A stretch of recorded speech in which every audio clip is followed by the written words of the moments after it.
Buat orang yang bicara kayak gitu kan, ya itu aku bilang, siapa sih yang mau kena Steven Jackson syndrome? Siapa sih yang pengen punya flag? Sama teman-teman kita di luaran juga yang jerawatan, siapa sih yang pengen jerawatan gitu? Itu kan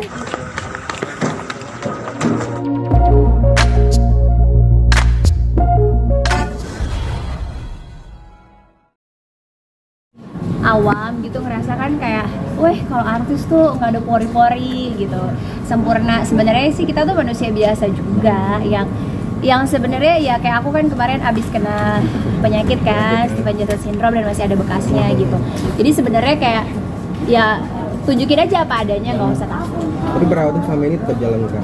Kalau aku lebih ya pasti ada usaha lah ya, maksudnya juga perempuan siapa sih yang mau, tapi aku juga nggak mau terlalu ngoyo, malah takutnya nanti ke-trigger juga, takutnya malah jadi kayak jadi makin parah. Jadi kayak ya udah usaha pelan-pelan dan nikmatin aja setiap prosesnya, karena aku manusia gitu, manusia tuh nggak ada yang sempurna. Jadi aku pengen menginspire orang-orang di luar sana juga yang mungkin ada masalah dengan jerawat, ada masalah dengan flek, ada masalah dengan wajah lainnya, nggak usah berkecil hati gitu, nggak usah down, tetap percaya diri, tetap harus ya normal aja gitu, bahwa aku aja manusia ya bermasalah kulitnya gitu. Tapi sebelum ngepost itu sempat merasa tertekan nggak sih atau minder gitu kan? Enggak sih, nggak sama sekali, karena buat aku kayak ya itu, aku sadar aku manusia, aku sadar banyak kurangnya, aku sadar aku nggak sempurna. Jadi ya ngapain untuk mencoba membohongin diri sendiri atau pura-pura sempurna jadi orang lain, kan capek juga. Justru kalau aku tuh lebih seneng kayak kalau ketemu aslinya orang, ih lebih mendingan aslinya ya, daripada orang pas ketemu sama aku kaget kayak lah begini bentukannya gitu. Jadi kayak aku mikir kayak ya apa adanya aja, ini realnya aku, karena sehari-hari di luar syuting tuh aku kalau jalan-jalan tuh nggak pernah make up mas, emang kayak gitu bentukan mukanya gitu. Tapi kan pun banyak yang komen-komen yang ini ya, ibaratnya pro kontra pasti ada lah ya. Ya udahlah ya, udah biasa, selama itu Kartika Putri pasti salah. Orang-orang pada bilang percuma dong perawatan Iya. seperti itu, gimana sih Kak? Kalau buat orang yang bicara kayak gitu kan, ya itu aku bilang, siapa sih yang mau kena Steven Jackson syndrome? Siapa sih yang pengen punya flag? Sama teman-teman kita di luaran juga yang jerawatan, siapa sih yang pengen jerawatan gitu? Itu kan sesuatu hal yang terjadi dengan tubuh, hormonal dan lain sebagainya, yang kita nggak bisa atur dan maintain. Tujuan kita perawatan itu jangan sampai lebih parah gitu. Jadi kalau mungkin ya sekarang aku perawatan masih kayak gitu ya, kalau aku nggak perawatan mungkin lebih parah daripada itu aja sih. Tapi kalau ngikutin omongan netizen yang ada, aku nggak bisa waras, nggak bisa ngedidik 5 anak-anak aku, nggak bisa mendampingin suami aku, jadi nggak mau diambil pusing dan nggak mau, emang tujuan netizen kan maunya kita down gitu, jadi aku nggak mau tujuan buruk orang tercapai. Tapi suami sendiri bilang apa, Kar? Alhamdulillah Habib tuh malah lebih suka aku nggak make up gitu, karena memang sejatinya make up itu tabarruj, dan dalam agama Islam, agama yang aku anut, memang perempuan disarankan dan diperintahkan untuk tidak tabarruj, dan itu kan adalah step langkah aku juga untuk pembelajaran ke depannya, untuk pelan-pelan nih. Kayak dulunya selalu pakai bulu mata palsu, alhamdulillah sekarang udah bisa ditinggalin. Dulunya masih cukur alis, sekarang udah nggak cukur alis. Berproses kan gitu, mudah-mudahan kan lama-lama bisa nggak make up. Dan sejauh ini aku memang dandan memang kalau ada undangan TV, karena menghargai TV-nya, dan memang sejatinya harus begitu gitu. Jadi aku kayak masih ya begitu. Mungkin kalau udah nggak di TV lagi ya totally udah nggak make up lagi. Tapi pas mau posting itu sempat mikir dulu nggak sih? Aku nanya Habib sih, Bib nggak apa-apa, ya nggak apa-apa, apa adanya aja hidup itu, bahwa butuh orang-orang yang mungkin obses pengen mulus, pengen nggak ada pori-pori gitu, karena adanya ngelihat public figure. Makanya aku juga posting yang Hollywood punya kan juga ada tuh, mereka juga kulitnya ada kerutan, ada ya naturalnya manusia, kayak human being gitu. Jadi just to be a human being aja, normal kok, semua orang tuh punya cases masing-masing gitu. Dan buat kita, orang kan lihat tampilan look tuh sekali, tapi ya akhirnya orang membuat orang nyaman atau enggak sama kita kan pribadi kita, ucapan kita, adab kita, akhlak kita.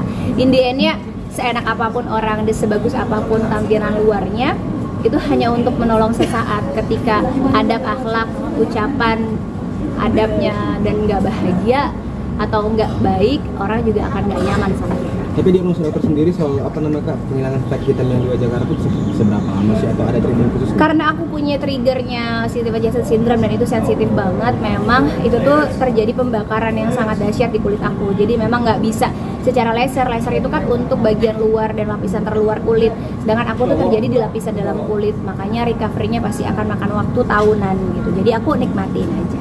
Sempat berobat ke luar juga? Iya, nggak? aku berobatnya ke dokter di Singapura memang. Itu juga yang memang sebenarnya pengen banget sih aku kupas tuntas gitu ya. Kenapa sih ke Singapura dan lain sebagainya. Nah ini yang memang mudah-mudahan juga teman-teman ngeditnya nggak salah-salah ya. Aku juga menyayangkan banget gitu ya, banyak banget teman-teman aku juga orang-orang Indonesia yang mencari devisa negara, mengurangi devisa negara sendiri karena berobat ke luar negeri. Nah ini juga mudah-mudahan bisa menjadi perhatian khusus untuk pembenahan dan perbaikan di dalam negeri. Karena buat aku yang membingungkan adalah kurangnya terjadi penjagaan konsumen atau kita sebagai gini. Aku tuh kan triggernya kemarin minum open killer tuh di salah satu klinik kecantikan. Tapi kita tuh nggak punya kekuatan yang kuat untuk meng-issue dan lain sebagainya. Karena ya itu tadi ya. Literatur di negara ini yang membuat kita jadinya tidak nyaman, belum nyaman, kurang nyaman gitu, sehingga kita lebih nyaman di luar negeri gitu. Kalau literatur di luar negeri kan jelas apabila aku ke klinik A terjadi sesuatu, mereka akan bertanggung jawab, bahkan kita akan dapat asuransi yang besar. Di negara tetangga tuh semua seperti itu, tapi itu yang nggak aku dapat di negara sendiri. Mudah-mudahan ada pembenahan kedepannya jauh lebih baik lagi sehingga negara kita tidak kehilangan devisa negaranya karena banyak masyarakat yang berobat ke luar negeri dan lebih nyaman berobat ke luar negeri. Aku yakin kalau seandainya literatur negara ini diperbaikin semuanya dari lini kesehatan, dari lini semua lini gitu ya, aku yakin pasti itu akan menambah devisa negara kita sehingga semua masyarakat jadinya nyaman berobat di negeri sendiri. Karena kualitas dokter di Indonesia tuh Masya Allah keren-keren banget dan itu udah diakui oleh semua negara.